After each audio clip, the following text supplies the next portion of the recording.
to do with the depleted offensive line. We saw at the top of that graphic there, Trent, that the offensive coordinator now, Ken Whisenhunt, in.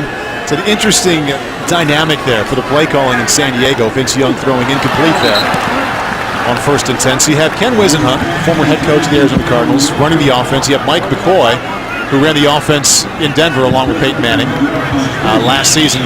I talked to Mike earlier this week, and he said Ken will be calling the plays there. So I thought that was interesting, that you have two offensive minds, one former head coach, one former offensive coordinator switching roles, right? And it's the OC who's going to be calling the plays. Well, and I think that's, Mike recognizing the talent that Ken Whisenhunt had, what he has as an offensive coordinator, and understanding as a head coach, it's more his job, to manage the team and motivate the team, and that's his decision. There are some head coaches that like to call the plays, and Mike has made the decision to make it Ken's job, and I'm sure he's going to have some input.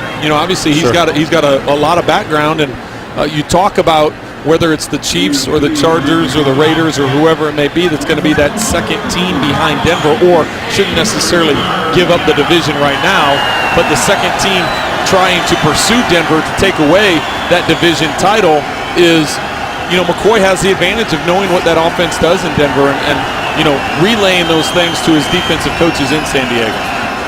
3rd down and 7. Chiefs spring 3 again. Vince Young. A little bit underthrown there. Miles White couldn't come up with it. In the coverage from Kansas City, Greg Castillo.